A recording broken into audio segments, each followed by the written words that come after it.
Hello and welcome to The Quest with me, Syed Hamza Riffat. The topic of discussion today is the dossier that was presented at a press conference yesterday with Foreign Minister Shah Mahmood Qureshi, as well as National Security Advisor Moeed Yusuf and Human Rights Minister Shiri Mazari. What makes this dossier regarding Indian atrocities in Indian illegally occupied Jammu and Kashmir different is that it is extremely comprehensive. It is 131 pages and it documents some extremely egregious and horrendous realities that have actually taken place throughout Kashmir at this point in time. Pakistan has presented a dossier previously, but this one is far more comprehensive, and we're going to be discussing in detail as to what this dossier and the implications for Pakistan's strategy on the international front will be all about. I'm joined by Defense Analyst Lieutenant General Naeem Khalodi. Thank you so much, sir, for your time. It's a pleasure. Along with Mr. Moeed Jaffrey as well, who is a political analyst. Thank you so much, sir, for your time as well. Moeed Jaffrey, sir, let me start off with you. What do you make of this dossier, given the comprehensive nature of it and the fact that it documents some extremely horrendous realities of what the Indian Army and the Indian entire state apparatus is doing in Indian illegally occupied Jammu and Kashmir? This dossier is extremely important for multiple reasons. The first one, the foremost being the fact that India has literally kept occupied Kashmir for the past 2 years until under communications blackout, where no information whatsoever has been able to leave, and whatever information has gotten out has been through very unconventional methods. Indian media and Indian government say that they have restored internet in the valley, which is far from the truth as it can be. There were times when they, restored 2G internet, which we all know, and some even said that it was basically the single G services. It was edge services that were restored, and that those two in very, very limited areas. So the communication lines are cut. The world does not know what's going on in that radio silence zone. So it was very important, and this dossier is very important to the fact because of the fact that it brings out what is going on in that area where hundreds of thousands of Indian security personnel who've been occupying that land have been oppressing the people of Kashmir. Number one. Number two, it's important because this particular dossier is not just plain out jargon. It's not just allegation. It attaches a number of annexures to it. There are audio clips which can prove whatever is going on inside. So it's not just my word against yours kind of a situation. This dossier is comprehensive in that way. It has video evidence. It has audio evidence. It corroborates those video and audio evidences with what has been said. The world basically needs to understand and it needs to open its eyes towards Kashmir, because what India has been partly successful in doing is that it is creating this fake narrative that the situation in occupied Kashmir was initially not very stable because of the illegal annexation that they did on 5th of August 2019. But now things are coming back to terms. People are living their regular lives, which is absolutely false. And this dossier is extremely important because it defies this false narrative of India and exposes the reality of occupied Kashmir under Indian brutality. Right. All right. So, Lieutenant General Naeem Khalodi Saab, let me bring you into this. The fact that this dossier is far more comprehensive in its orientation, given the fact that unlike previous dossiers, you also have citations from Amnesty International and Indian media as well. So it's almost like much of the findings are corroborated by the Amnesty International and Indian media sources as well. So it becomes pretty obvious that egregious human rights violations are taking place in IIOJK. Right. Actually, the nature of the two dossiers is very different. The earlier dossier was a diplomatic action, you can say. It was to inform the world what all is happening. Some indications were given of the events. But this one, it has got proper prosecutable evidence, which means that now this dossier lies in the field of lawfare.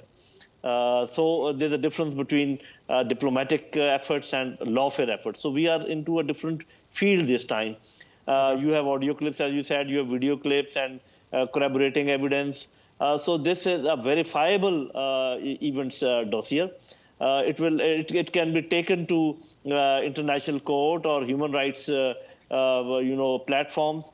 So the nature is different, the contents are different, and I think it will be pursued that when based on this, there can be other demands. For example, because this proves that the population is being there's an effort to change the demography of the area. So what we can ask UN Security Council to hold a new population census in occupied Kashmir as well as our part of Azad Kashmir. It will open many avenues.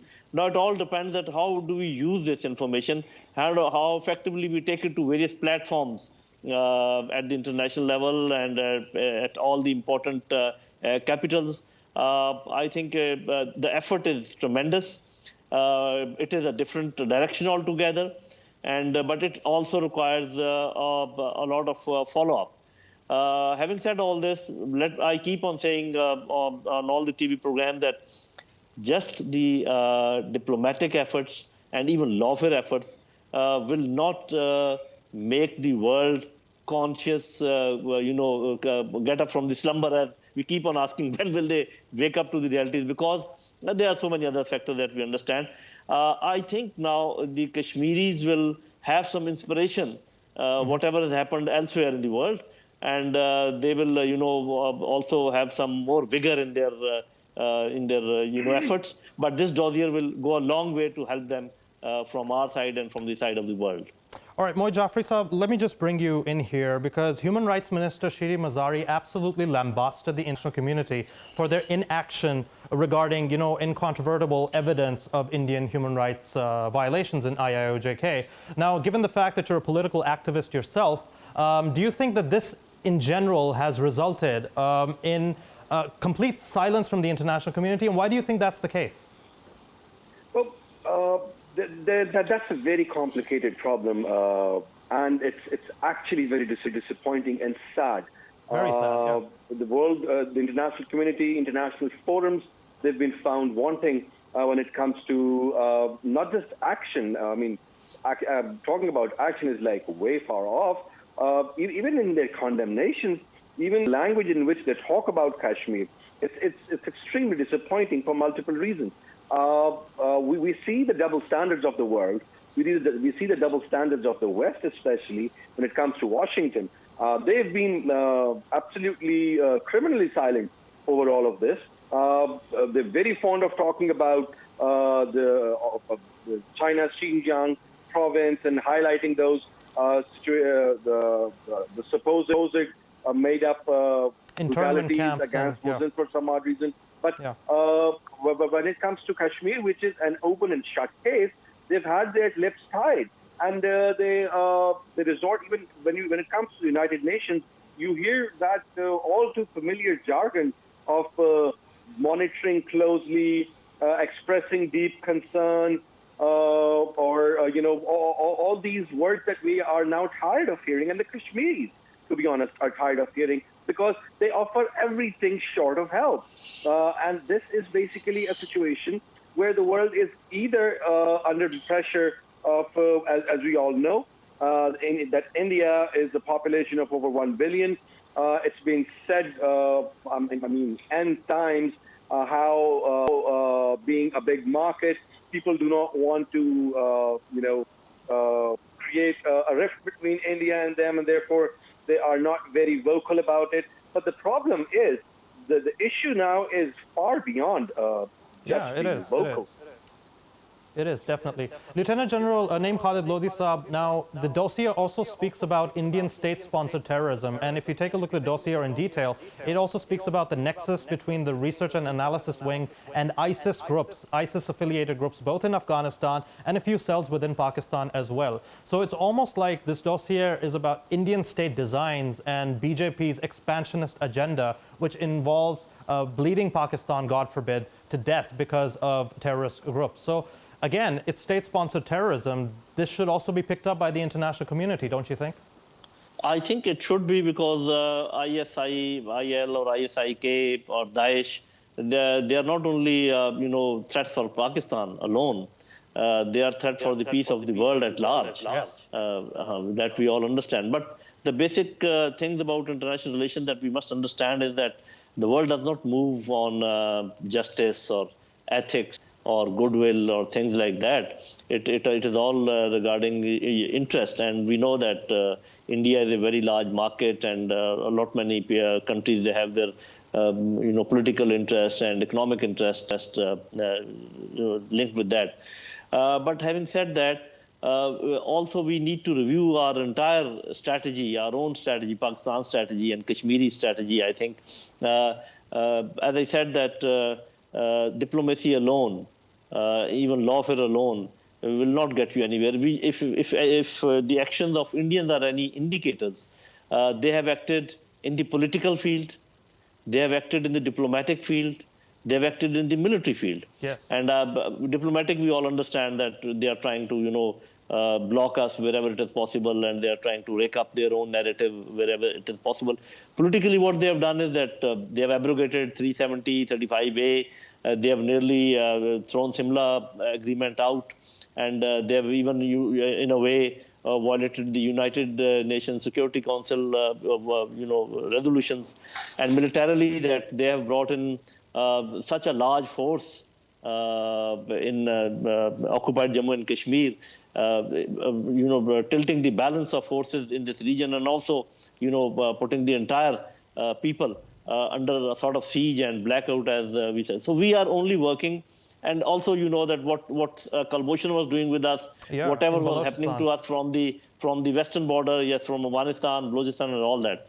So if we think that only operating within diplomacy or lawfare, we will achieve anything, I think that has never happened. That will not happen. So we'll have to change our defensive mode and be a little more assertive, in our behavior and actions. And there are a number of things that we can do. For example, we have not yet abrogated Simla agreement. We can even start training our youth, saying that because every second day Indians say that they will attack Azad Kashmir, so we need youngsters to beef up our armed forces, so we can have some training camps for our own defense. And we can ask for this plebiscite, fresh plebiscite. We can even ask UN Security Council. This is my view. I mean, it is controversial, all right, but I do say that we should ask them that, okay, hold the plebiscite wherever it is possible. For example, it is possible in Gilgit-Baltistan, it is possible in Azad Kashmir, and we will hold the remaining plebiscite whenever it is possible later on when the environment improves. We can have a government in exile. So we can do many things, which we are not doing. And also our attitude and our talk should also be a little more assertive and aggressive rather than, appeasing or defensive in nature. I think if we convert our, attitude, probably the things will come out to be much better. Just working in the diplomatic field will not work, in my opinion. Right, Moy Jafri Saab, I'll come at you regarding the entire concept and the entire practice of putting political prisoners into incarcerations as well. If you can just give a brief comment before we go to a break. The practice that India basically is using when it comes to incarcerations in Kashmir, it's basically a threefold process. The Dossier also very clearly explains it in a very elaborate manner. What they do is, they first of all, they have draconian laws under which they can dub any Kashmiri citizen as a terrorist. Then they enlist all those who do not comply with them as terrorists, number one. Number two, and that includes minors as well, kids under 9 years of age at times. They arrest them, and initially they hold them in jails inside occupied Kashmir. And if they do not comply, if they do not start singing the songs that they want them to sing, or saying that yes, Kashmir does not belong to the Kashmiris and it belongs to the Indians, and more Hindus should be settled inside Kashmir, and there is no freedom movement here. So if they refuse to agree to that, they are then shifted to India, like proper mainland India, and they are held in jails over there where their families can't come, where their families sometimes don't even have visiting rights. So it's not just a physical torture; it's a proper, methodical, psychological torture regime that is being practiced, and the prisoners are abused repeatedly. There's ample evidence to that effect. How India or Indian forces and the Indian legal system tortures these prisoners with impunity without any accountability. So, as this dossier has clearly pointed out, I mean, if you just look at the numbers, it becomes extremely clear. It's over, I believe, so close to 2,000 prisoners so far. Yeah. We all know how, and there've been prisoners who've been raped inside these prisons. I mean, the extent of human rights violations are so egregious that it is sickening even to talk about them and even to mention them on air. And somehow India gets away with it, and the international community has its lips sealed. And I agree with General Lodi that Pakistan, we've done a great job, the intelligence community in Pakistan, coming up with this proofs, this amazing comprehensive dossier. But now it will need an aggressive diplomatic push on the forefront, on the front lines, and on the backdoor diplomacy as well, lobbying in international arena. Pakistan now has a lot of leverage, the way things are rolling, the way things are, happening in this region, vis-a-vis Afghanistan, China, Russia. We've seen how Pakistan has been taking a leading role in all of this. So Pakistan will need to practice its leverage. Pakistan will need to flex its diplomatic muscles into the domain which it has not done before, because similar efforts will always lead to similar results. So we'll need to change the domain and intensity of our actions to get a different result this time with this amazing dossier. Right, Moy Jafri Sahab, thank you so much. And we're going to be speaking straight after the break regarding the on-ground reality in Indian illegally occupied Jammu and Kashmir, as well as the situation in Afghanistan. So stay tuned to The Quest. We'll come back straight after this break.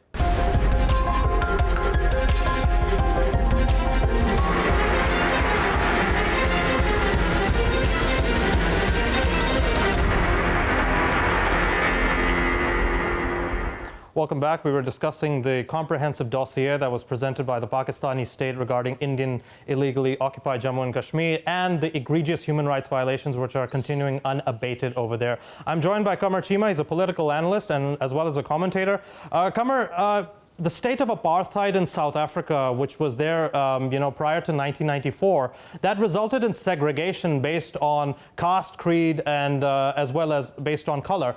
So we're basically seeing the same sort of apartheid legacy in IIOJK as well as in, the Palestinian territories as well. I would take your comment on the dossier a bit later, but do you think this analogy is fair? And if apartheid is really a consideration, why isn't the international community doing anything to do anything about it in the territory?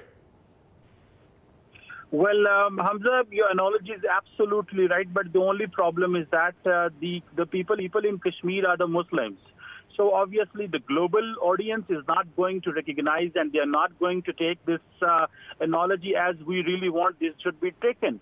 The problem is that if the word is to look Kashmir, if the word is to look Indian occupied Kashmir, that should only be seen from the lens of humanitarian crisis and the way the women, the children, girls, young people are facing that apartheid, and they are not enjoying even the basic fundamental rights.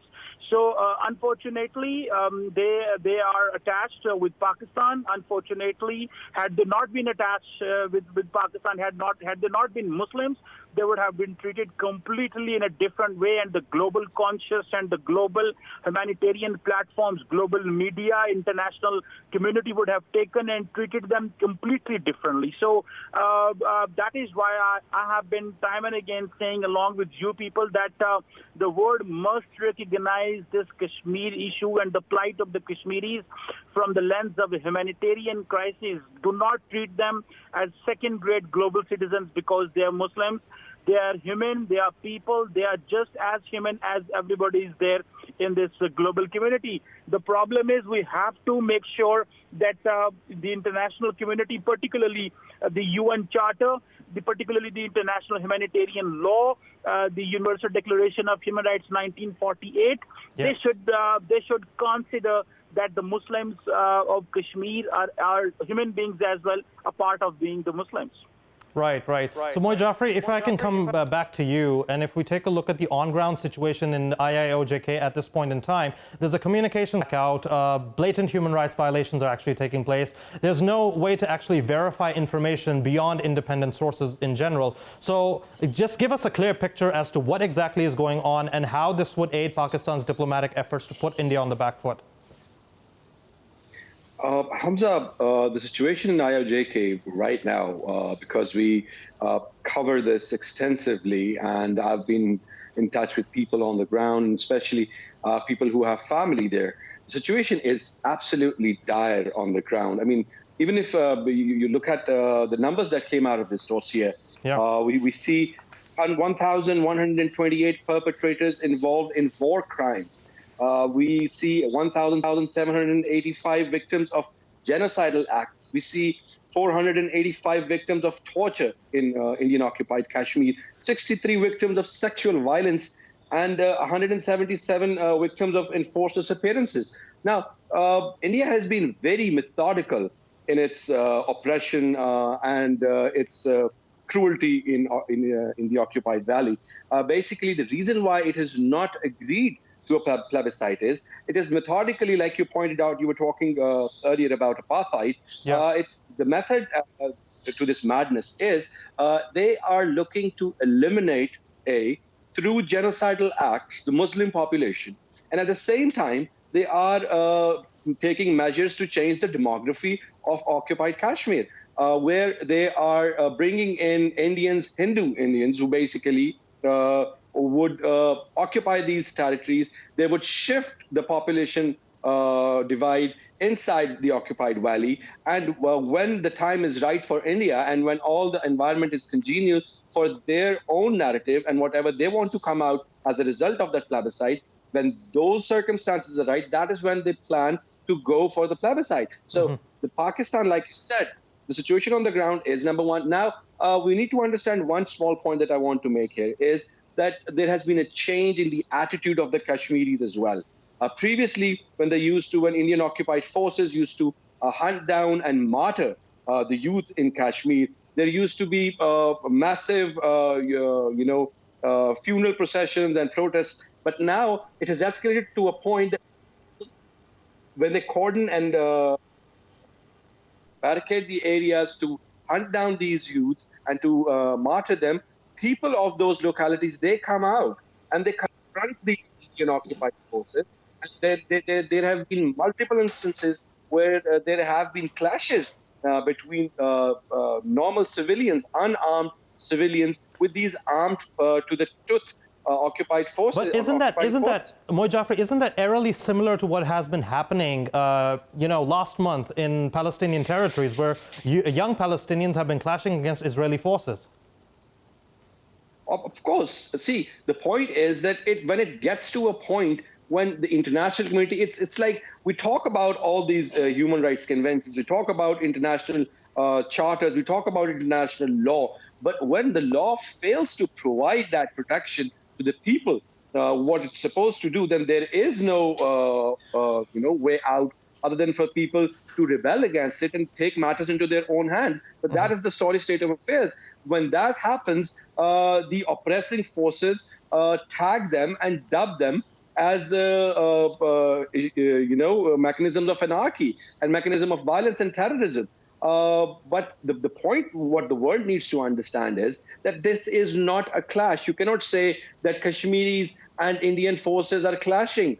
It is an extremely disproportionate affair, just like Palestine, like you pointed out. You cannot talk about youth throwing stones up against the Iron Dome technology, or people who are standing up on tanks with riot gear and, as if they're at war with an alien force. So these things need to be considered. And if the international community fails to act now, if it fails to stop all these war crimes, this genocide, this apartheid in these territories, then they are basically risking all-out conflict and more bloodshed in these territories, especially Kashmir.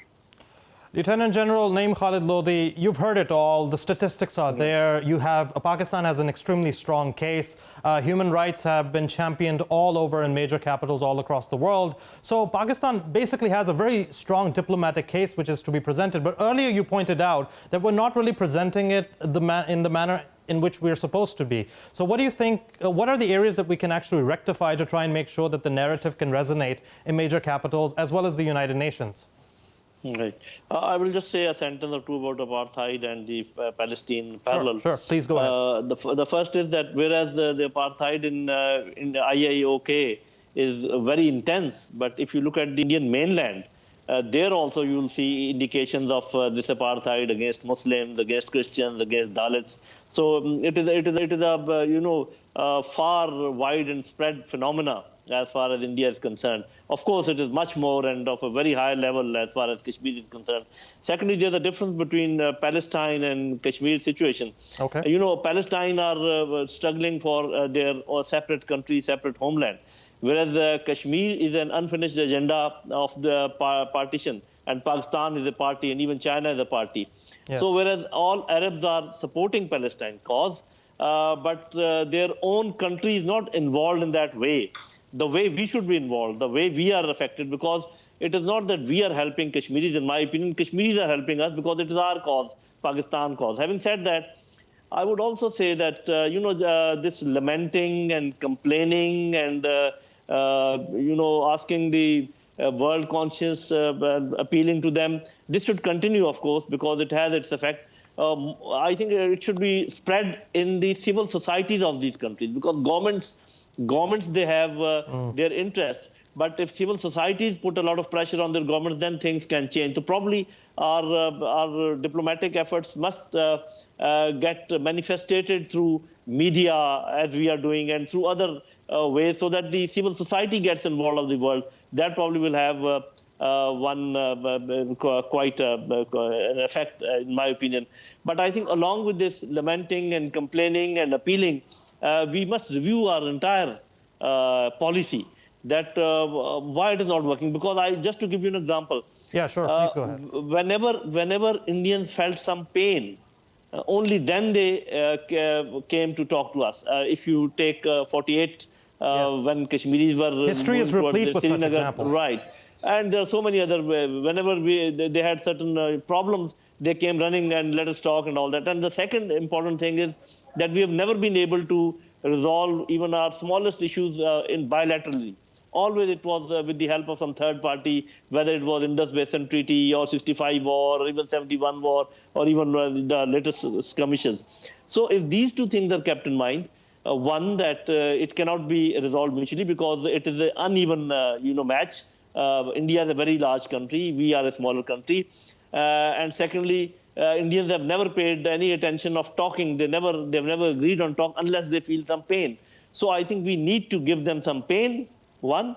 And secondly, we need to get some other countries interested in this thing as a third party. Only then, one thing which comes to my mind is that because now China is also a party, so we should have some efforts, coordinated efforts with China and Pakistan in the United Nations Security Council. And last thing I would like to say is that yes, there are certain United Nations resolutions which say that the oppressed people can be helped by other countries, even by providing them arms once they are occupied. Mm-hmm. So I think we must invoke all these things, and we must explore all other avenues.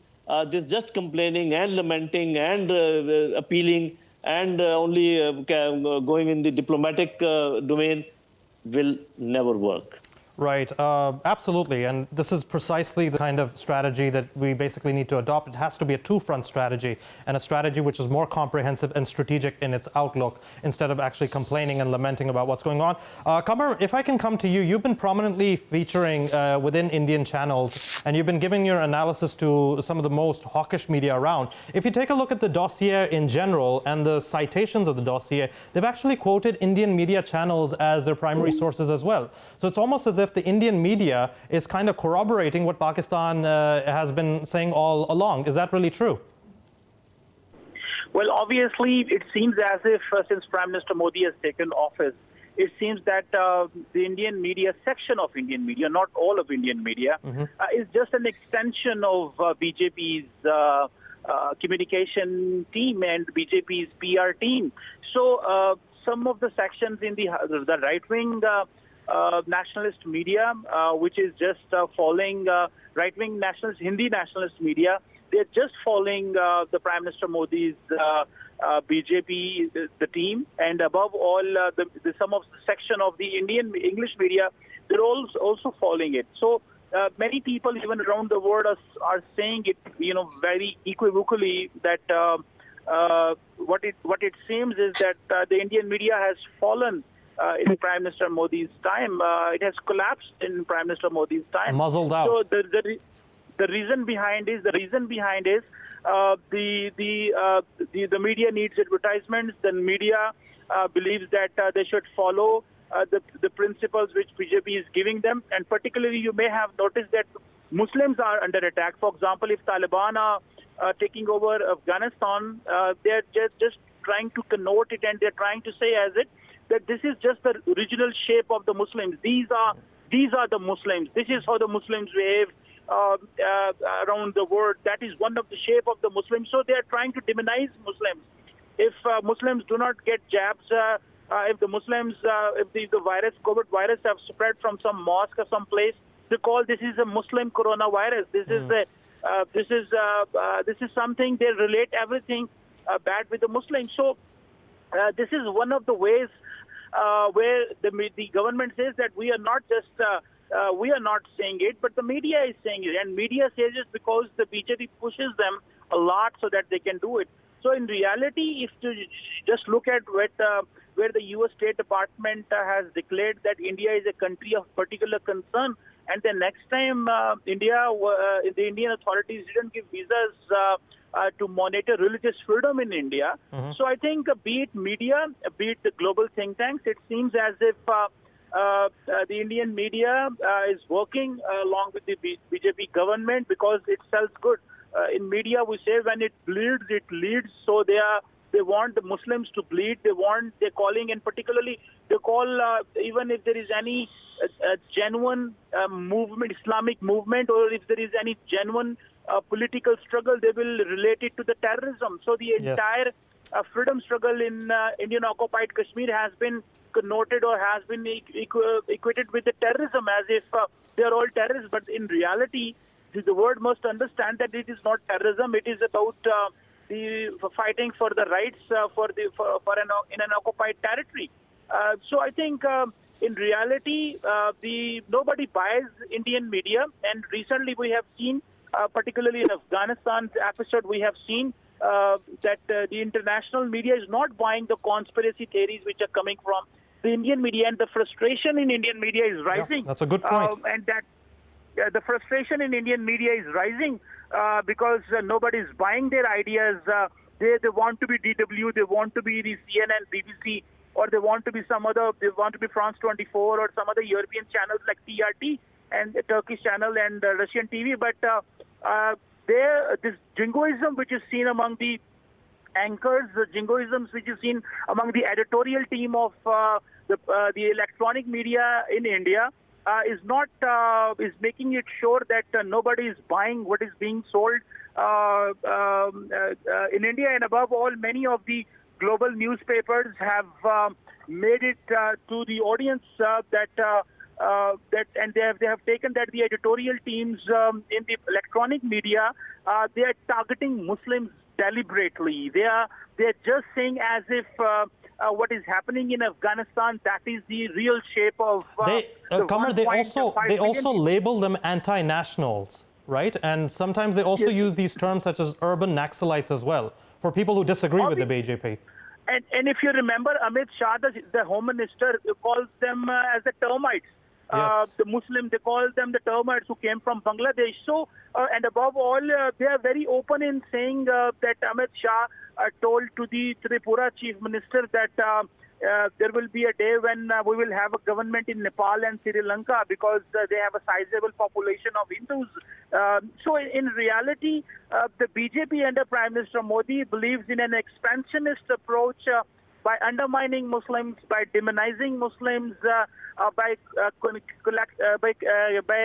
coming up with these ideas that they will support the Hindus in the regional countries and coming up with the laws like. So I think in reality, the world has seen that this is no more a liberal democracy. This is an illiberal democracy where the populist nationalist leader is targeting everyone, even within India and outside India.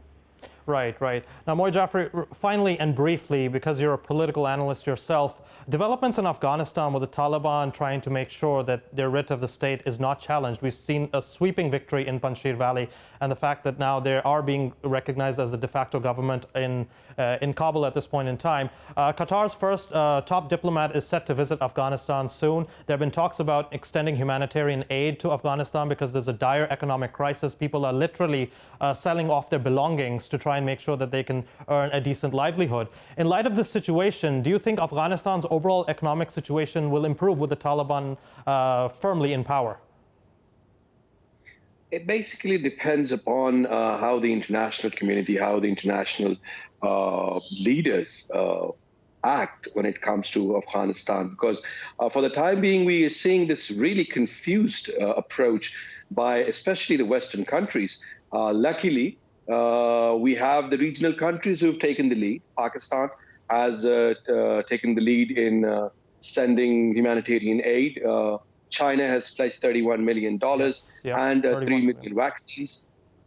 So the situation is we need to understand that the West, if they keep on making this an impossible scenario for the Taliban to walk this tightrope for some odd reason, walking on eggshells, if you may, they will end up creating a humanitarian crisis in Afghanistan themselves if they do not provide the money. And today, as we all know, that there is an aid conference in Geneva by the United Nations, and they're looking to raise somewhere close to $600 million for the Afghanistan, the people of Afghanistan government, to avoid that situation where people, might be pushed into famine at a certain point. So the West will need to understand that the Taliban are now in charge in Afghanistan. Right, right. And they're punishing them and creating a humanitarian situation by holding back money and holding back funds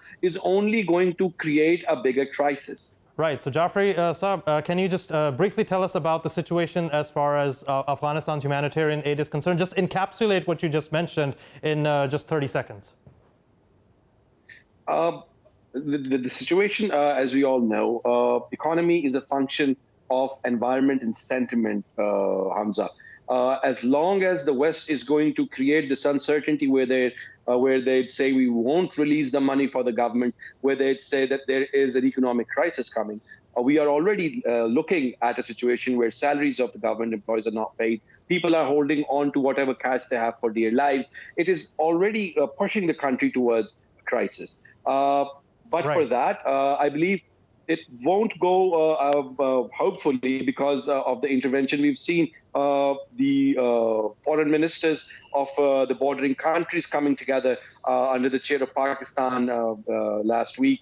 We saw the intelligence community of these neighboring countries come together under Pakistan's leadership. So Pakistan is taking a leadership role here because Pakistan has been dealing with this, and Pakistan would be a victim of a massive refugee influx if the situation, the economic and socio-economic situation in Afghanistan goes south. Then Pakistan will be dealing with millions and millions of more Afghan refugees. It already is housing 3 million or more Afghan refugees without any international support. So Pakistan has a greater stake than anybody else in this region. And therefore, Pakistan will need to take, it's already doing a great job bringing all these regional countries together to avoid that humanitarian crisis in Afghanistan. And hopefully that is how, I believe so, it's going to be done through regional countries, because the West, I don't think so, is going to be any different to the Taliban than it was in the past. Right, Moy Jafri, political analyst, and we also had Lieutenant General Naeem Khalid Lodi, who's a defense analyst, and Qamar Chima, who's also a political analyst, on the show. That's all that we have from the Quest. We can sign off on an optimistic note and look forward to the prospect of future debate regarding regional and international issues. This is Syed Hamza Riffat signing off.